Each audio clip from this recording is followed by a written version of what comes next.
Napakaraming hypertensive patients ang nagtatanong nito. It is but a pleasant day everyone. This is Dr. Brel Toralba, an internal medicine resident. For today's Q&A, ang sasagutan natin ay isang question sa isa sa mga TikTok videos natin from Ma'am Tin Maida. Ito po yung katanungan niya. Doc, naka-amlodipine 2.5 maintenance ko.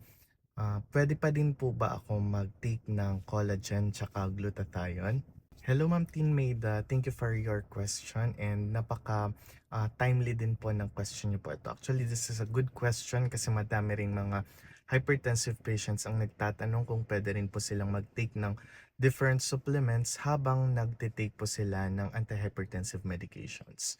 So, ang sagot po natin sa tanong po ninyo ma'am is yes, generally safe po ang mag-take po ng supplements kagaya po ng collagen or glutathione habang nagtitake po kayo ng amlodipine tablet. Para sa background lang po nating lahat, ang amlodipine po ay isa sa antihypertensive medications na tinatawag na calcium channel blockers na nagpaparelax ng blood vessels kaya bumababa yung blood pressure naman nagtitake ng amlodipine.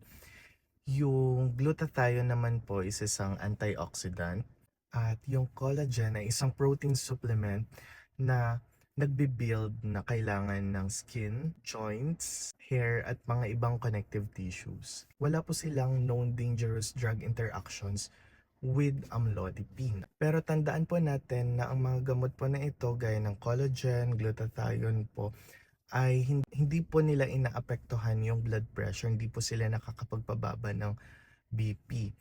And pag meron po kayong liver or kidney disease, mabuting magtanong muna po kayo sa doktor po ninyo bago po kayo mag-take ng glutathione or collagen supplements. And tandaan nyo rin po na hindi po maganda ang matataas na dosage po. Kaya mag-ingat po sa pagtitake ng mga ganitong supplements. Pwede nyo po silang i-take kasabay po or hiwalay sa amlodipine. So, depende po kung ano ang preference po ninyo. Pero kapag nagkaroon po kayo ng symptoms ng pagkahilo, palpitations, or ibang kakaibang sintomas, magpa-check po kayo kaagad kay doc. So, ang sagot po sa ating tanong ay yes po, pwede po. So, continue your amlodipine as prescribed, then treat collagen and glutathione as supplements only. So maraming salamat po sa pagtatanong po ninyo. Sana po patuloy niyong subaybayan ang ating mga videos. Don't forget to like this and follow for more videos like this. Thank you. Bye-bye.